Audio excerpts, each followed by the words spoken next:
Hello students, मेरा नाम कमलेश सक्सेना, पुष्पा प्रियंका सरस्वती विद्या मंदिर इंटर कॉलेज नानकमता।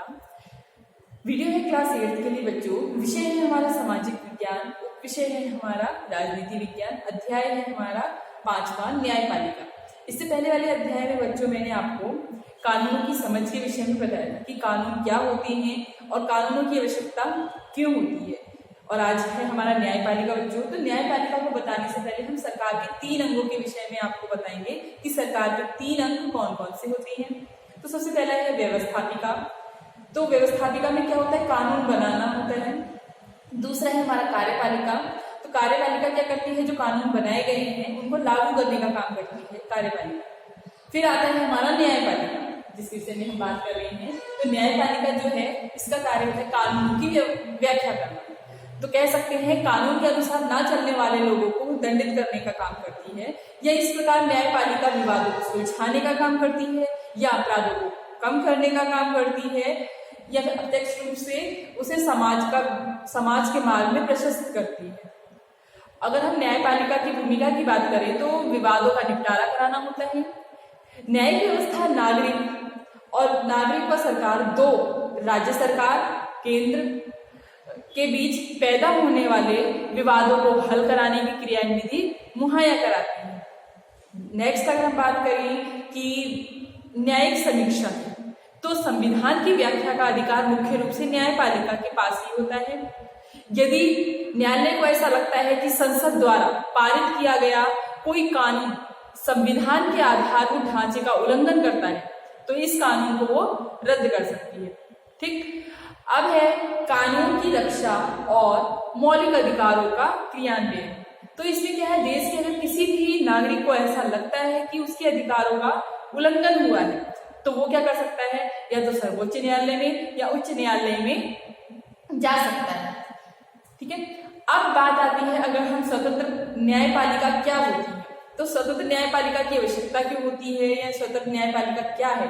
तो देखिए, अगर हम कल्पना करें या उदाहरण एक ले लेते हैं आपको बताने के लिए कि अगर कोई ताकतवर नेता है जिसने कि किसी के परिवार की जमीन पर क्या अपना कब्जा कर लिया है, तो ऐसी अवस्था में रहते हैं जहां नेता किसी न्यायाधीश को उसके पद से अगर वो शक्तिशाली नेता है तो वो क्या कर सकता है कि किसी को न्यायाधीश को उसके पद से हटा सकता है या फिर उसका तबादला करा सकता है किसी अन्य स्थान पे। तो ऐसे मामले में अदालत में ले जाते हैं तो न्यायाधीश भी नेता क्या करता है, जो न्यायाधीश होता है वो नेता की हिमायत करता है। ठीक है, तो कह सकते हैं न्यायाधीश स्वतंत्र रूप से फैसले नहीं ले पाती है, जिसकी वजह से स्वतंत्रता का यह अभाव न्यायाधीश की इस बात के लिए मजबूर कर देगा कि वह हमेशा नेता के पक्ष में ही निर्णय सुनाए या फिर अपने फैसले मतलब नेता के ही पक्ष में सुनाए। इसीलिए हमें क्या होती है, स्वतंत्र न्यायपालिका की आवश्यकता होती है। भारतीय संविधान किसी भी तरह की दखल अंदाजी को स्वीकार नहीं करता है।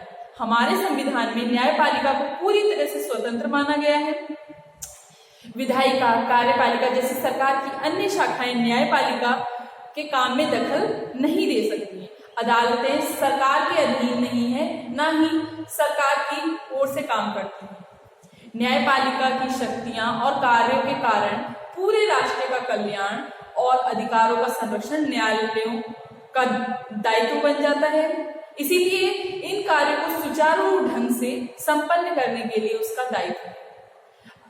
और हमारे न्यायपालिका की स्वतंत्रता लोकतांत्रिक राजनीति व्यवस्था का उधार स्तंभ है। इसके लिए 3 शर्तें रखी गई हैं न्यायपालिका के लिए। न्यायपालिका को सरकार के अन्य विभागों के हस्तक्षेप से मुक्त होना चाहिए, और दूसरी बात, न्यायालय के निर्णय आदेश कार्यपालिका और व्यवस्थापिका के हस्तक्षेप से मुक्त होनी चाहिए। न्यायाधीश को भय और पक्षपात के बिना न्याय करने की स्वतंत्रता होनी चाहिए। तो ये बच्चे थे स्वतंत्र न्यायपालिका।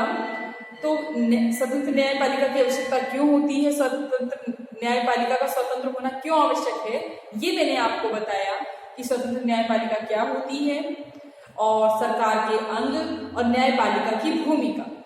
ठीक है, इतना आपको समझ में आया होगा बच्चों कि न्यायपालिका क्या है, सरकार के अंग कौन कौन से हैं और स्वतंत्र न्यायपालिका क्या होती है और इसकी आवश्यकता क्यों होती है। धन्यवाद।